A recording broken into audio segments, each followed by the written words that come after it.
Arizona Cardinals on the road at the Carolina Panthers. This is 4.5, pretty much majority across the industry in favor of Arizona. 47.5 is our total. Bryce Young gets the proverbial vote of confidence there from Dave Canales, said he will start the final 3 games of the year for Carolina, so he has nothing to worry about as far as getting benched. Arizona's on the other end of this spectrum here, at least from a pass defense perspective, Mo. It was really shocking to me. So this team that was just so bad over the first 2 months of the season, since week 9, I don't know what they figured out. I don't know what's going on with Arizona.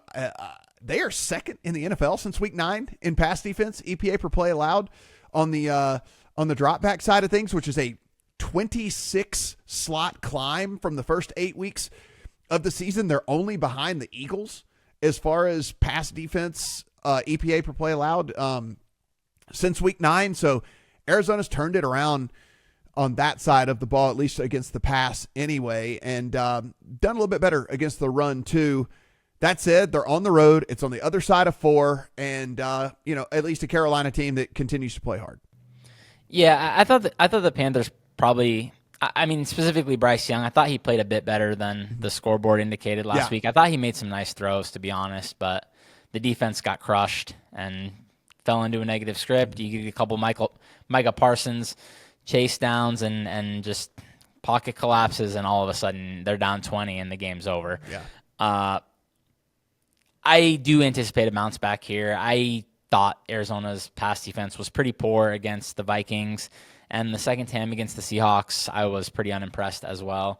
I suspect the Panthers are the side, just due to the fact that kind of sell high and buy low when I thought, like I said, Bryce played a bit better than the score, and I thought Arizona played worse than the score. I was a bit frustrated that I lost my Patriots +6. They caught some very large breaks.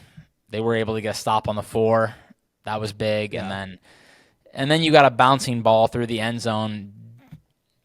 Every week we see the most athletic defensive players in the world can't scoop up a bouncing ball, but right here, a 320-pound offensive tackle with a foot of leeway just falls on it perfect and corrals it for a touchdown for Arizona. So, yeah, I mean, I don't think they dominated the Patriots as thoroughly as the score indicates.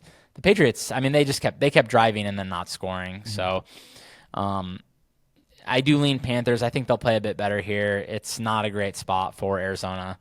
Long travel, to the East Coast. So, lean Panthers, but I'm not confident enough to bet it. I think the market is still somewhat believing in the Panthers. I mean, a month ago, this line would have been 7. So I think it's still being baked in that they're a better team. I might be a contest play for me or something like that, just because I do have that feeling that they play a little bit better. I was trying to explain this all week to people who are like, oh, see, same old Carolina Panthers are back. It's like, no, it was the defense that was back. But again, the offense, like, it was fine until it wasn't. And you get almost any team into a position where the other team, where the other team's defense knows exactly what you're going to do every single play, and it makes it very hard to play football in the NFL, and especially when you don't have a ton of talent like Carolina doesn't, and so that I kind of give it a little bit of a pass from what I saw last week. I was tempted to play the over when this was at 46.5. Now that's moved on the other side of 47.